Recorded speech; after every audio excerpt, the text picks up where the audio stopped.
Je sais que vous êtes venu ici pour animer la galerie. On va bien causer après. Mais M. Batama, vous n'attendez pas que je suive votre examen. Vous avez occupé le même poste que j'ai occupé à l'Africa Foot. Et félicitations, vous avez au moins gagné une canne.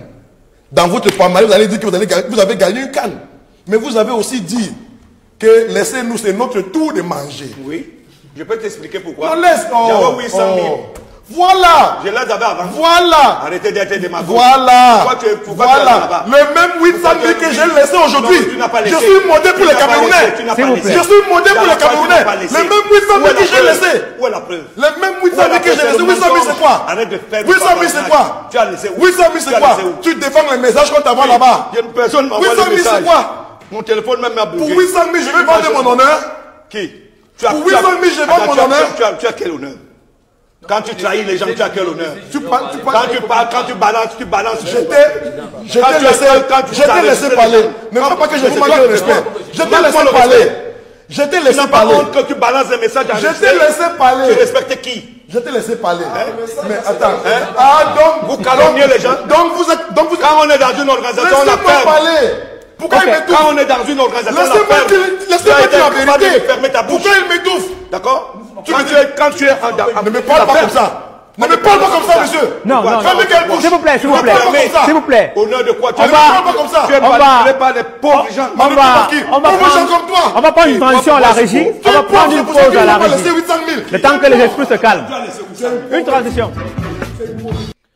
Quand on regarde cette vidéo de Jalakwan Junior et de Pierre Batamak, on se demande que où est la notion de la nation camerounaise dans le vivre ensemble, ce qu'on essaie de promouvoir.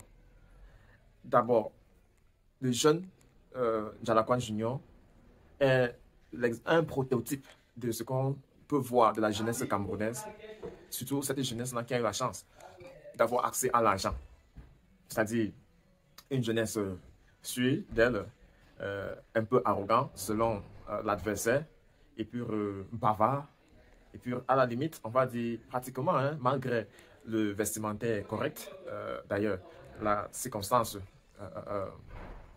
prévaut, mais ce qui sort de sa bouche ne montre pas l'élégance, n'accompagne pas cet habillement-là qu'il a en lui, ne montre pas véritablement que c'est un homme composé, respectueux, qui est là. Et en face, on a Pierre Batama qui est un aîné dans le football, qui a roulé sa boule pendant très longtemps, mais que malheureusement est pris au piège avec quelqu'un qui veut dénoncer les secrets. Donc, ça montre qu'avant de répondre même à l'invitation de Bruno Bidjan, dans sa tête, il avait déjà quelques mauvais pensées pour ce jeune homme-là. Et c'est ce qui montre que chaque fois que Henri Jalakwan prend la parole, eh bien, lui, il se presse pour dire quelque chose, surtout pour lui jeter des pics touches, lui jeter les mots qui vont faire en sorte qu'il va parler. Ça, c'est le décor. On part maintenant dans les propos. Pierre Batama parle du sacrifice, que c'est un poste qui lui vaut 800 000 par mois. Et voilà,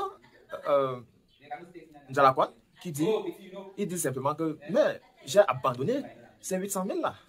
J'ai eu la capacité d'abandonner ces 800 000 là. Et il va plus loin en disant qu'il est un modèle pour la jeunesse camerounaise, que s'il peut abandonner un tel montant, un tel niveau de privilège, c'est parce qu'il veut, à travers cet acte-là, passer un message pour les Camerounais qui, pour la majorité, continuent toujours à être accros à l'argent et se laissent manipuler. Alors que quelqu'un pouvait tomber pour ce genre de propos-là, Pierre Batamak lui dit, il n'est pas un modèle. Il n'y a rien comme modèle sur tout ce qu'il fait, parce qu'en réalité, il trahit les secrets. Mais c'est de quel secret que Pierre Batama parle? Il s'agit du secret, et vous vous souvenez, le secret que Henri Jalakwan avait publié les audios de l'entretien entre Samuel Eto'o et le président de Victoria United, M. Nkouaï Valatin. Entre celui qui a enregistré la vidéo et celui qui l'a publiée, qui est irresponsable?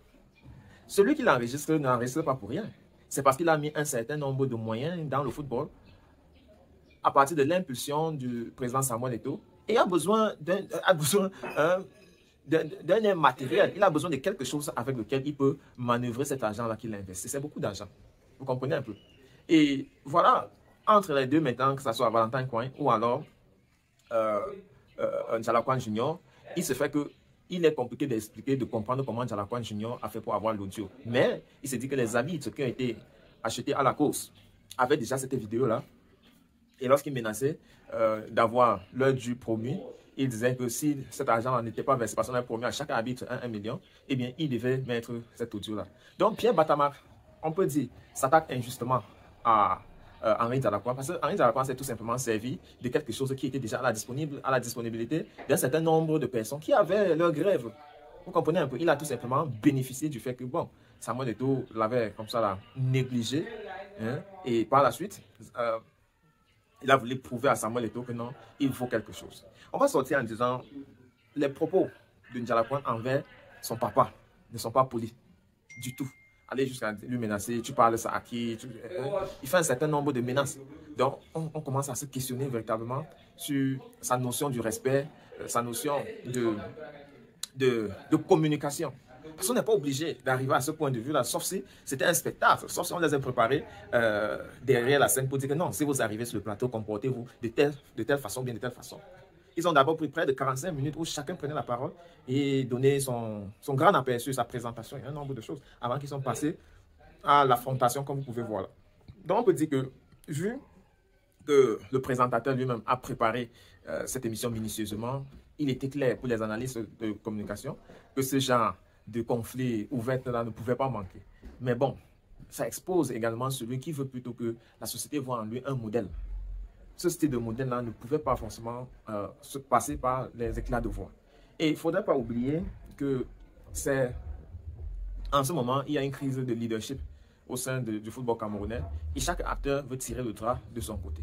Donc, ceux qui ont eu les litiges ou alors qui ont des litiges pendantes avec Samuel Eto'o, de ma part, devaient éviter de faire des apparitions hasardeuses. Même si on te paye 50 000 pour apparaître sur un plateau, même si on t'a payé un billet d'avion pour arriver à Yaoundé, même si on t'a fait des promesses, il y a des choses que tu dis qui vont salir ton image auprès de l'opinion. Cette même opinion-là, que chaque fois que c'est chaud, vous courez vers l'opinion pour verser vos plaintes.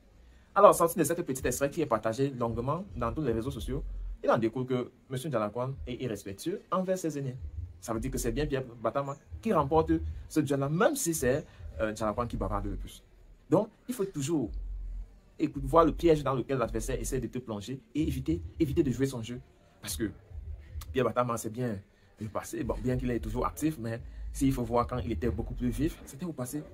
Donc, il a joué la prolongation de son expérience. Djalaquan a tout à... Hein, il a tout fermé. Il est en train de jouer pratiquement son joker maintenant en espérant que il y aura constatation de vacances au pouvoir et que par cela, le nouveau exécutif, peut-être qu'il aura une chance de revenir à la mangeoire. Donc, c'est deux générations qui se battent, certainement pour la magne, mais Djalaquan a tout à perdre en laissant son image traîner comme ça et puis envoyer un mauvais signal à l'opinion. Voilà qui met un thème à ce numéro. Revenons très prochainement pour un autre. D'ici là, prenez soin de vous, quoi qu'il arrive, gardez le sourire et bien le bonjour.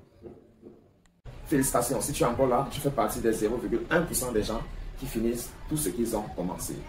N'oublie surtout pas de revisiter la chaîne pour fouiller d'autres contenus qui t'auront échappé lorsque tu n'étais pas encore abonné ici. Et n'hésite pas de recommander cette chaîne à d'autres personnes qui font des recherches sur le Cameroun ou alors qui aimeraient être au parfum de l'actualité de la politique camerounaise. N'oublie surtout pas de liker, c'est gratuit. Commenter également est gratuit. Et c'est l'une des choses que tu peux certainement faire pour apprécier nos contenus. Retrouvons-nous très prochainement. Reste scotché sur notre chaîne. À très bientôt.